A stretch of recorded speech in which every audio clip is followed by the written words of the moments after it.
Lesson-based STEM learners. This is Sir Peter, your basic calculus teacher.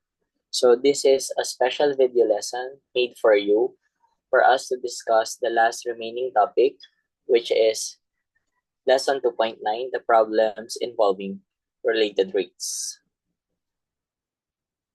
So at the end of this video lesson, we should be able to solve situational problems involving related rates.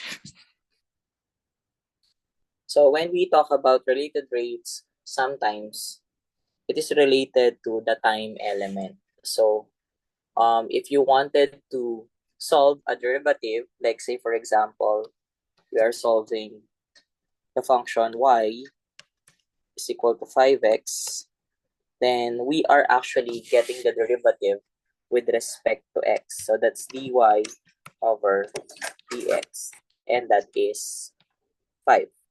But sometimes situational problems involve elements such as time. So if there are variables, then and it involves the time element, therefore you are getting the derivative of a certain variable with respect to time. So that's a dt in the denominator. So whatever the variable is, that's a dv over dt. For example, your variable is a volume, so that's a v. So if your variable talks about the height, that's a derivative of height with respect to time. So that's why these problems involve time rates, because all of them are respected to the time element. So how do we solve time rates?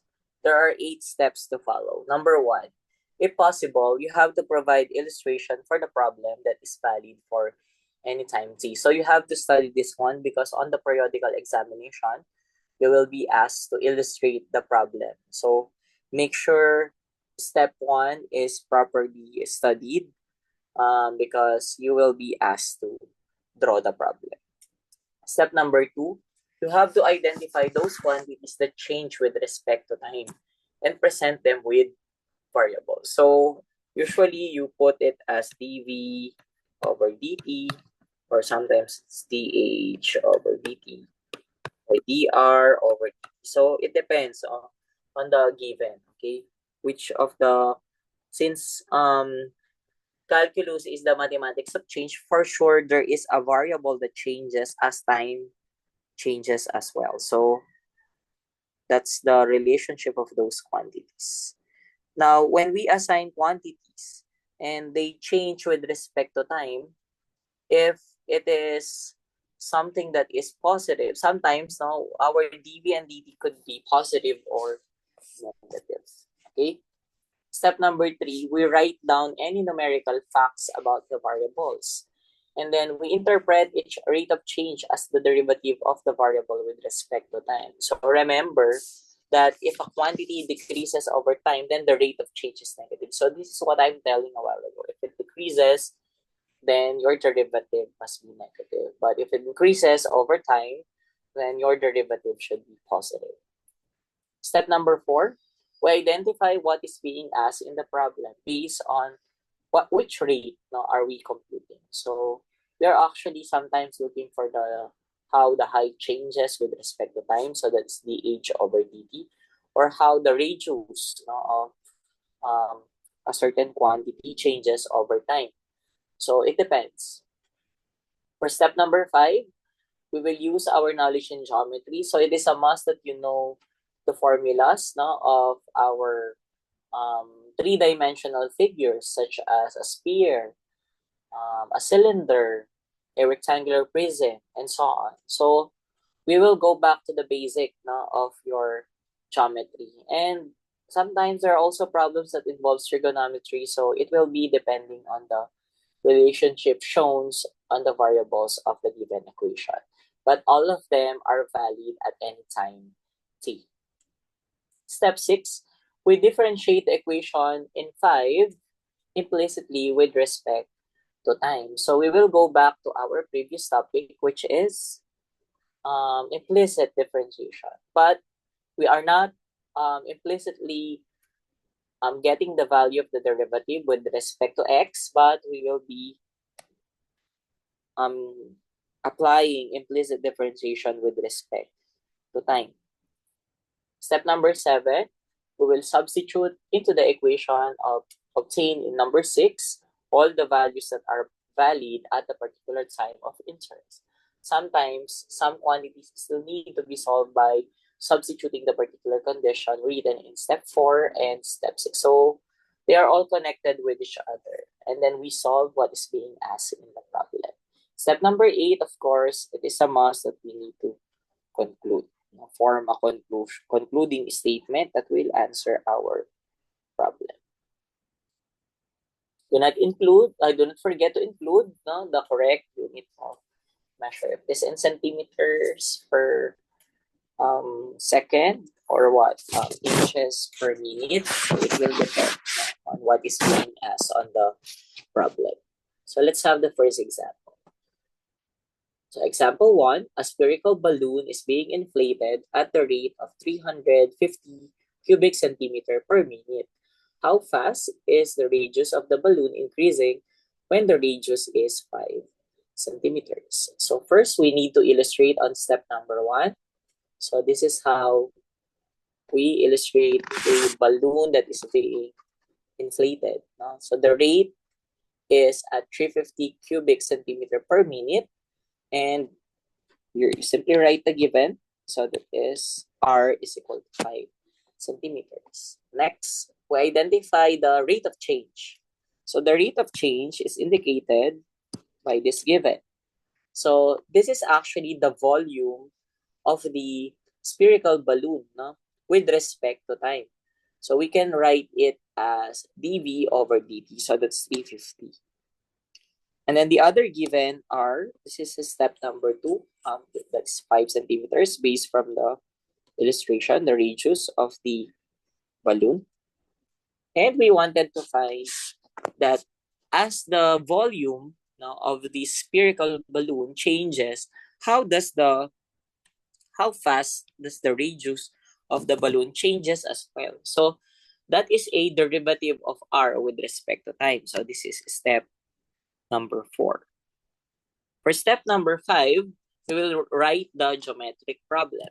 So the geometric problem involved is a sphere, and the formula is volume is equal to 4/3 pi r cubed. So you have to memorize this formula in getting the volume of the cube. So that is step number 5. Next, we can perform now our implicit differentiation with respect to time. So the derivative of v with respect to time is dv over dt. Then we follow our rule. That's 3 times 4/3. Pi is a constant, so it will remain. And then we will subtract one exponent lower, so that is r squared. And then we get the derivative of r with respect to time. So this is what you call our implicit differentiation with respect to time. So we follow whatever we have learned from our previous discussion. Yeah. And then we simplify by canceling 3. And then we will have the simplified answer.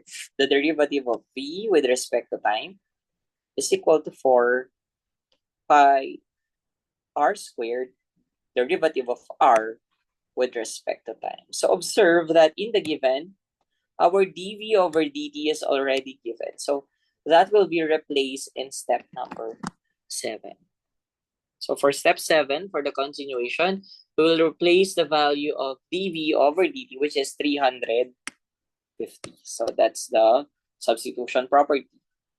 And then we also replace our r by 5 centimeters.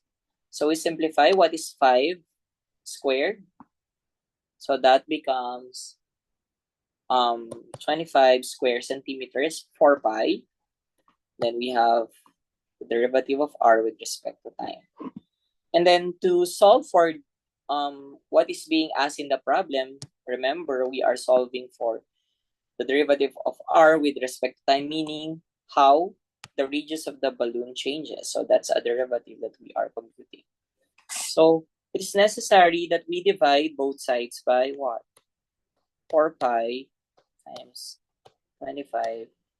Or we simply simplify first.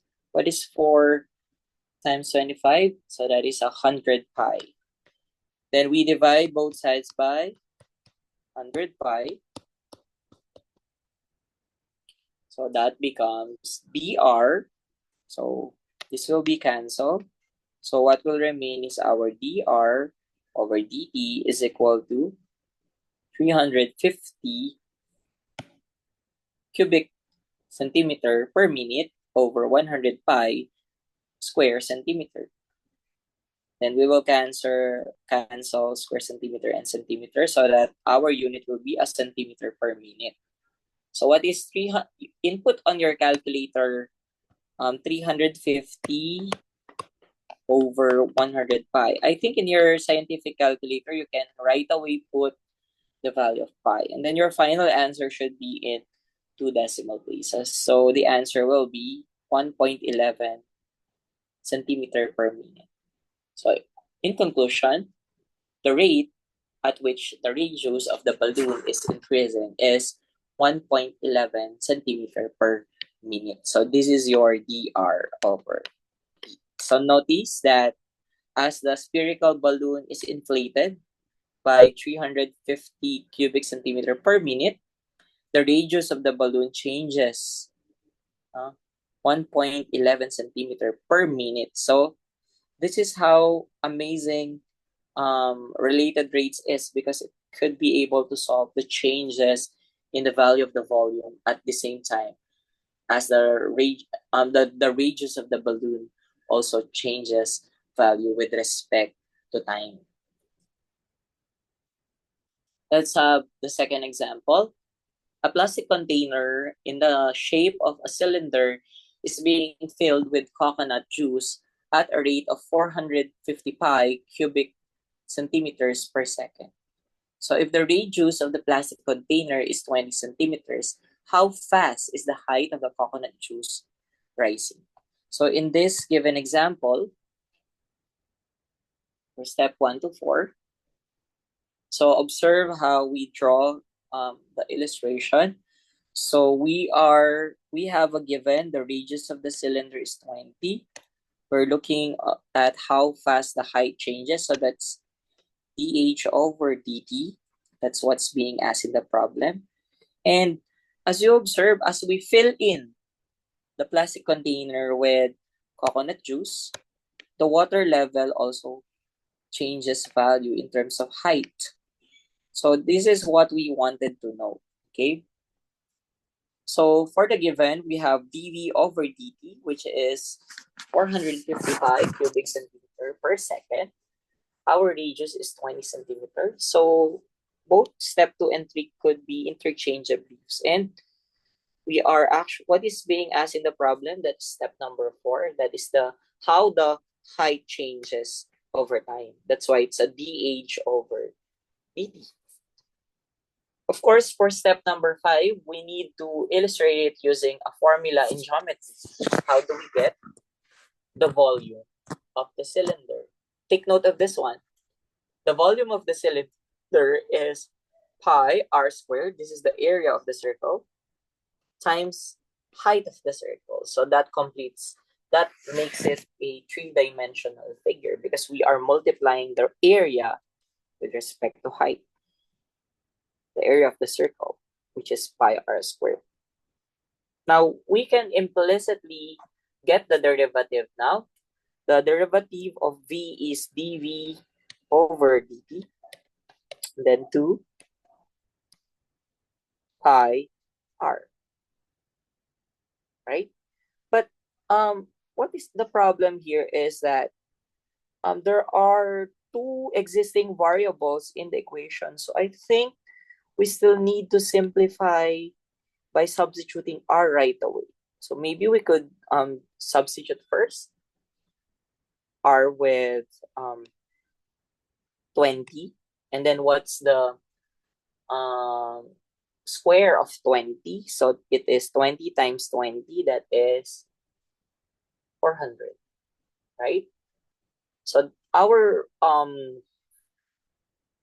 formula now becomes v is equal to 400 pi square centimeters height.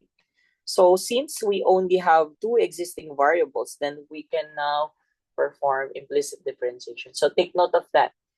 If you have existing three variables, then you have to substitute it first so that it will minimize the number of variables. And there will only be two variables with respect to time that we are answering. So we can now perform step 6.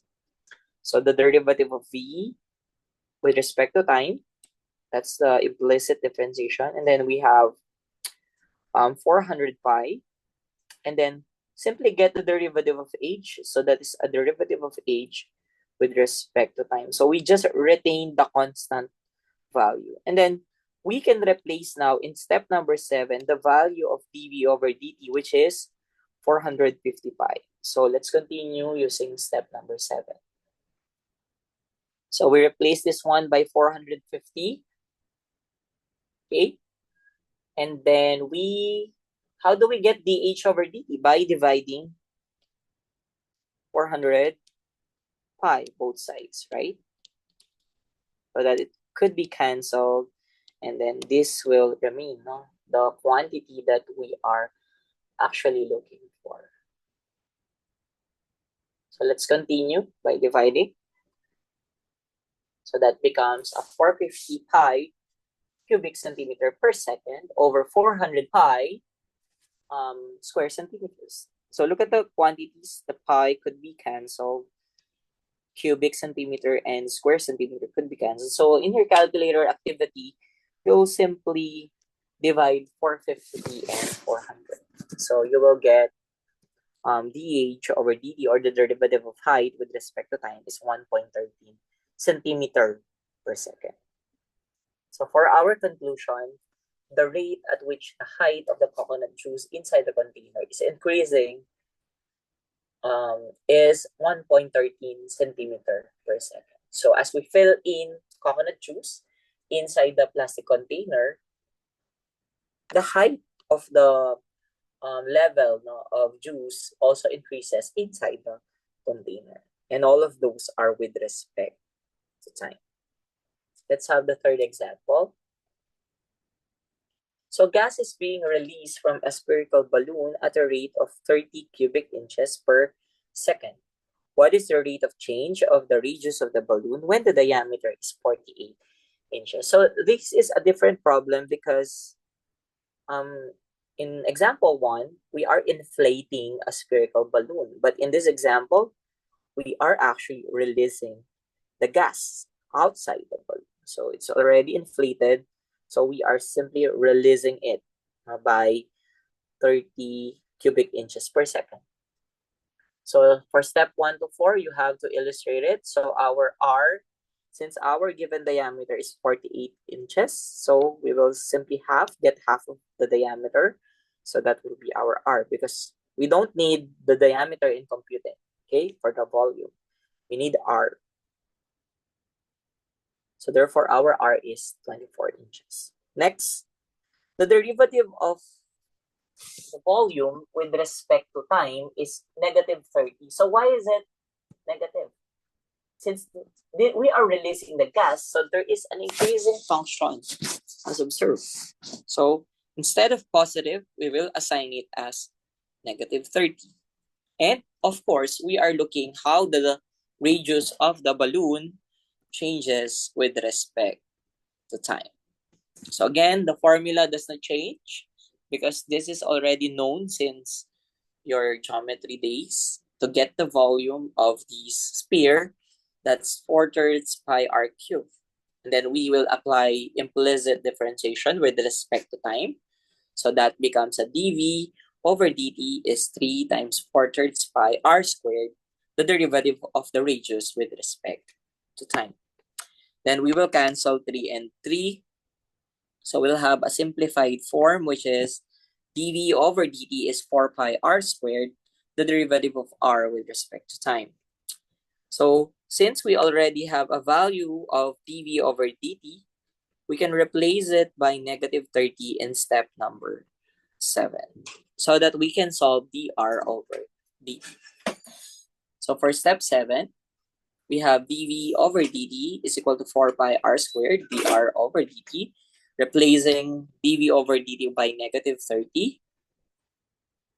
Then we replace r squared by 24 inches. So you apply 24 times 24.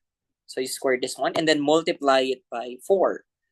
So can you use your calculators to solve this one?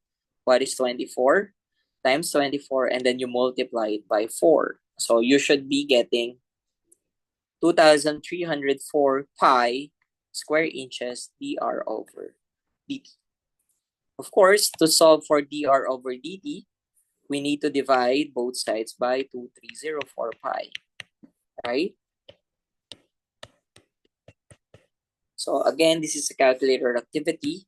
Simply cancel that one, okay? And then what will remain is our dr over dt, okay? So we cancel everything. Then here, we will cancel cubic inches and square inches.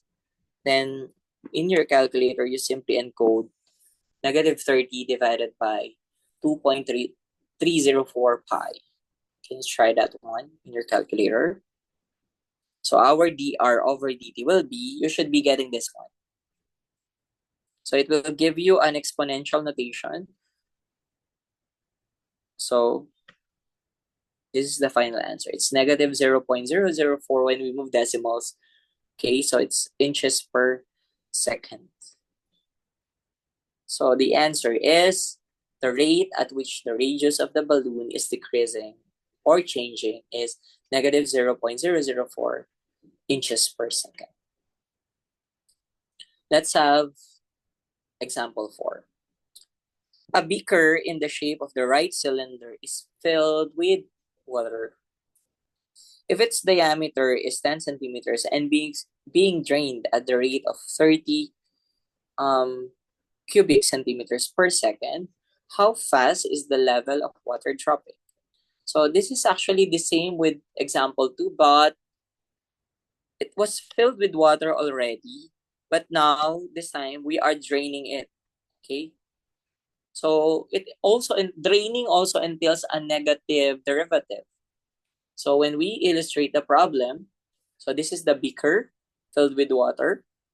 So the diameter is 10. So we'll get a radius which is 5. And then this is the height that's being filled by the water. So we wanted to know how the height of the water changes as we drain water. So we are looking for dH over dt, or the derivative of height with respect to time. So for our given, the diameter is 10, so our r is 5. So again, observe the derivative. It's a negative value since we have a decreasing rate. So that this is how the volume changes. It's negative 30 cubic centimeter per second as time changes. And we are looking for dH over dt. Of course, the formula of the cylinder doesn't change. It is always volume is the area, which is pi r squared times the height. Then we simplify by substituting the value of r, which is 5 centimeters. So we simply get 5 times 5, so that becomes 25 pi square centimeters. And since this is constant, we simply get the derivative with respect to time, and as well as h. That's dH over dt. And then the constant value simply remains. Okay, so this is just very easy. So for step 6, this is already the derivative. Okay, just like what I did a while ago. Next step, for step 7, which is replace, we apply substitution rule, which is negative 30. We will substitute dV over dt with respect to that. So let's replace negative 30. And then how do we solve for dH over dt? Of course, we need to apply division property.